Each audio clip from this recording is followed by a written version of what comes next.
Yeah, God bless you. My name is Pastor Joseph Austin. I am the lead pastor of Evidential Power Ministry. I want to invite you to this wonderful Sunday morning service. God bless you as you listen and watch. God is waiting to bless somebody and to change somebody's story. Join our YouTube channel and God will bless you mightily. God bless you. Trying this boy to play drum. He did not even know. He can't explain. Ask him, why do you like playing drum? He did not understand. But when you give him time, you will discover why he's playing drum. There is something in you called the deep, calling after your deep. Your destiny will always be hunting for who he is. Who am I? Sir, in this world, everyone is searching for who am I? Who am I? And until you discover who you are, then your destiny unfolds. So majority of the people you see on earth, they say it's 9 billion people, Abi. On the face of the earth, everyone is searching for who am I. So if you are going to be a pastor, you were already a pastor. What you only need is just a training to become that thing. And that is why any little lecture they give you, it will just enter you and stick there. Because that is what you are born to be. So if you are born to be a doctor, a little lecture they give you in class enters. If you are born to be a lawyer, a little lecture they give you enter. You are born to be a mechanic, a little lecture they gave you enter. But if you are not born to do that thing, no matter the lecture they gave to you, it will not enter. That is why a father will say, I want you to become a doctor. The boy will go and school to become a doctor. He will collect certificate as a doctor, and that certificate will be useless because he's not born to be a doctor. So that thing is born to be. If he's trained to become that thing, but just give him few days, give him few weeks, give him few months, he will become a giant in that field. Naturally. So people are looking for themselves in themselves. So what will make you great in life is already with you. So God knew that Joseph is going to become great. So you know what God did? He put the power of dream inside the boy and said, with this thing you are going to be great. Nobody knew what that thing will become. That dreaming power will interpret dream for Pharaoh one day that will put him there. But that thing came as a small gift inside of him. He did not even understand. Now, I watched a movie. The movie is titled Merlin. This guy is a great magician. But now, in this city, they needed sorcery in that city. And they needed somebody that will introduce sorcery into that city to legitimize sorcery in that city.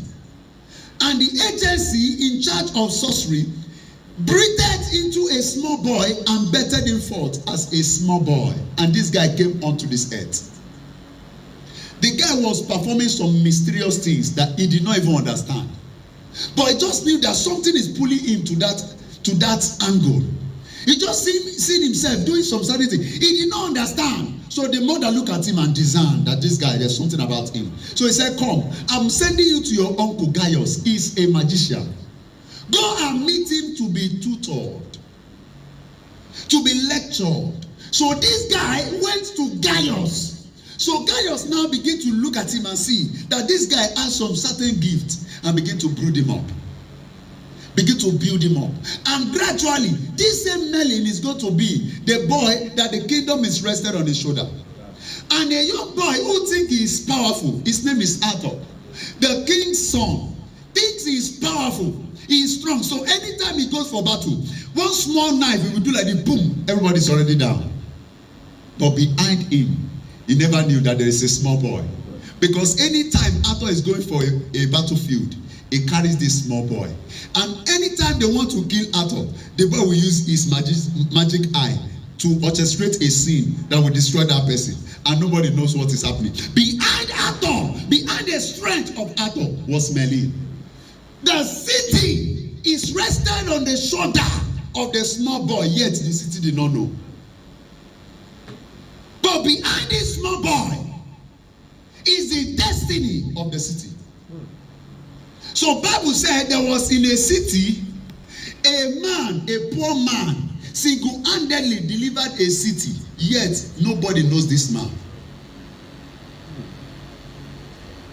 So when God wants to raise you, God knew that you carry this thing. But what God will do, He will bring a relationship that will build you up.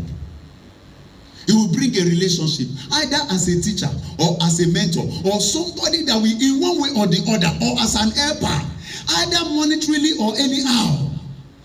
All God wants is just to make sure that that thing you carry, that thing that brought you to the earth, you fulfill it. Am I communicating here? So God brought men to people. There are 3 agencies that God uses to help men. And I said number 1 are people. People. Number 2, I said their place. Then number 3, I said their things. So in these three categories, God can pass through any one of them to help a man. So if God wants to help you, is either He send you to somebody or He sends somebody to you. Or if God did not want to use a man, it's either He send you to a place.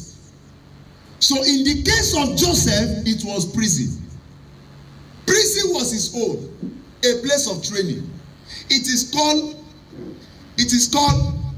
PIT. And I told you last week that PIT simply means prophet in training.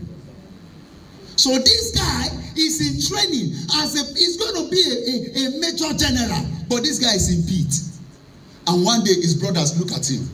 Because of the jealousy of his dreams, they carried him and threw him inside the pit.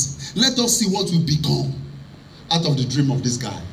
Let us see if you are going to become our leader. Let us know whether not inside pit. But they never knew. When you put a great man inside pit, you are training him. Sir, the pit is the lowest side that you can put a man. The pit is a place of conclusion. When man conclude you, that is when man put you in the pit. Sir, if a man die, the next thing they do to a man is to dig a pit and throw the man there. It's a place of final conclusion.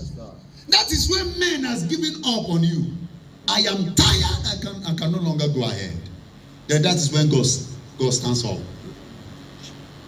When he discovered that men are in pit, he either introduce you to a people or to a place or to a thing. The thing might be a business, it might be a transaction, and boom, by the time you invest money to it, and life becomes another thing.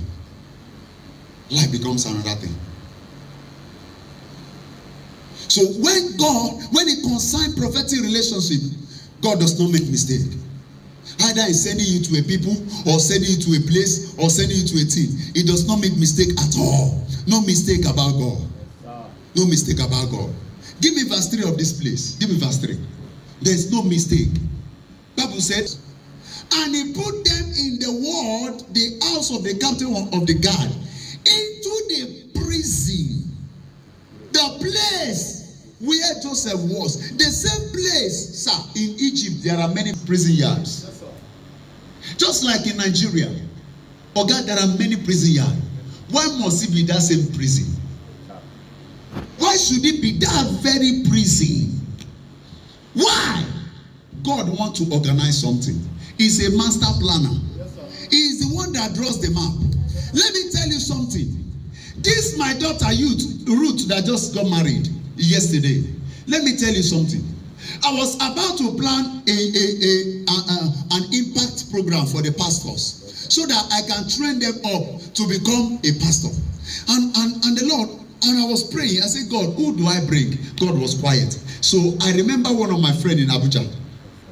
So I called the man. I said, my pastor, please, can you please come over to Ibadan? Let us join hands together and train up my pastors. He said, I'm coming. He was very excited. He said, wow, it's a wonderful privilege. We were preparing just a few weeks for him to come. And he said, please. You know, my wife is pregnant. I don't know if I leave her, I don't know what will happen. Okay, please, can we just adjourn it for some period of time? I said, no, don't worry. Then I knew that God did not want him to come. So I went back to God. I said, God, who shall I call? And God, by programming, reprogram me again and send me. He said, call so person. And when I called the guy said, I am willing to come. He said, I have been praying for this wonderful time. And suddenly the pastor came around. Because God wanted somebody to meet somebody. The pastor was a pastor in Port Harcourt. I brought him to come and train the pastors. He did not know what is happening. He did not have that intention. As a matter of fact, he just, a lady that he was about to marry just disappointed him. Just disappointed him. They have prepared everything for marriage. Prepared everything for marriage. About to get married, the lady disappointed. Because somebody needed to be met in a battle. God knew that that person that this man wanted to marry before was not his own. So God caused a problem. Sir, it was the moment, sir, after when Pastor Victor Tassi engaged Sister Ruth. The former guest started begging, please, I did not know what came over me. Please, I did not know what came over me. Please, I'm sorry. I did not. He said, it's too late. I'm already engaged. Engaged what? Engaged what? How can you be engaged? Programming. Programming. So God understands how to do this thing. He knows how to work mathematics. Mathematics. Sir, if you don't fear God in anything, fear God in this one. He knows how to organize things. Onídúró mi ẹ ṣeun.